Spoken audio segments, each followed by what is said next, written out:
नमस्कार देशवासियों। जनता की आवाज़ पर आप मैं पुनः इस मंच पर कुछ बातों को स्पष्ट करने के लिए कि इस संबंध में सर्व समाज न्याय पार्टी का क्या सोच है उपस्थित हुआ हूँ। दोनों बड़ी पार्टियों द्वारा अपने अलग अलग 2024 के आगामी लोकसभा चुनाव के संबंध में अवधारणाएं बनाई जा रही है, शुरू की जा चुकी है।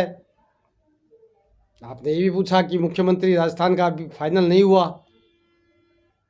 इस बारे में भी जितनी भी पार्टियों का एक मनस्थिति 2024 तक के चुनाव तक बनाए रखने, जनता का अपने हक और पक्ष में वोट देने की अवधारणा की सोच है, रणनीति है। उसमें भी मैंने जैसे पूर्व में स्पष्ट किया कि हमारे भारतीय जनता पार्टी में दो पावर सेंटर अस्तित्व में है और उसका अंतरण कर एक तरफ करने की कोशिश में मुख्यमंत्री चयन में देरी और आगामी 2024 की विजय सुनिश्चित करने की और कदम देरी का हो सकता है, जो अब स्पष्ट हो जाएगा। 2 जगह हो चुका है, राजस्थान में भी हो जाएगा। ये इनकी रणनीति है और इनका विश्वास है जनता के प्रति, जो गारंटियां दी है और जिनको अभी 2024 के पहले पूरा करना है, राजनीति को सेवा बनाना है। ये सब हमारे सर्व समाज न्याय पार्टी का पूर्व सोच था। अब नया जनता का प्रश्न यह आया कि दोनों बड़ी पार्टियां, एक जाति जनगणना और दूसरी बड़ी पार्टी गरीब युवा और महिलाओं को ही जाति बताना, ये 2024 के लोकसभा चुनाव के अवधारणा के संबंध में दोनों बड़ी पार्टियों द्वारा लिया गया अपना स्टेप है, कदम है और स्टेटस है कि हम इसको ये मानते हैं। जाति की व्याख्या है, यूँ समझ लो।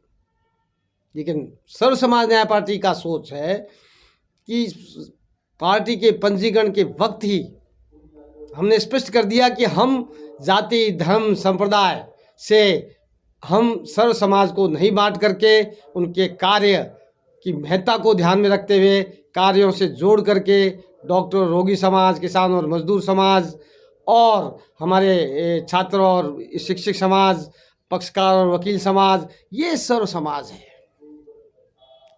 इस सोच को अलग रूप में इन्होंने अपनी 2024 के चुनाव के लिए व्याख्या कर जनता को भ्रम और विभ्रम में डालने का प्रयास कर वोट प्राप्त करने का है उनका जो तरीका है। इसलिए हमारे जनता की आवाज़ में पूछे गए इस प्रश्न पर सर्व समाज न्याय पार्टी का सोच स्पष्ट है कि आप भ्रम और विभ्रम में आने की आवश्यकता नहीं है। जो सोच सर्व समाज न्याय पार्टी का है वो बहुत पहले जनता के सामने रखा जा चुका था।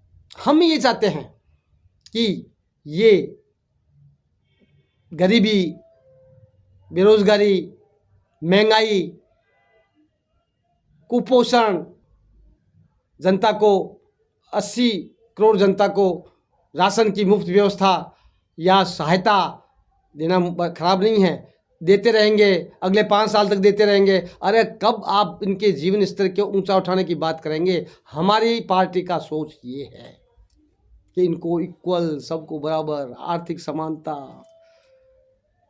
की जो बड़ी लंबी खाई हो रही है उसको कम करना, ख़त्म करना, समाप्त करना, राजनीति को सेवा बनाना, ये सोच चुनावी मुद्दे के रूप में वास्तव में है, वो लाना नहीं चाहते। और ऐसे ही जातिगत धर्म संप्रदाय के मुद्दों को विवादित करके चुनाव मैदान में जाकर जनता को भ्रम विभ्रम में डालकर अपनी सत्ता हासिल करना एक अलग चीज़ है, जन विश्वास हासिल करना एक अलग चीज़ है, राजनीति को सेवा, स्वच्छ और लोकतंत्र को मजबूत करना एक तीसरी चीज़ है। इस पे गौर करना, दोनों पार्टियां गौर करें, हम ये चाहते हैं। धन्यवाद।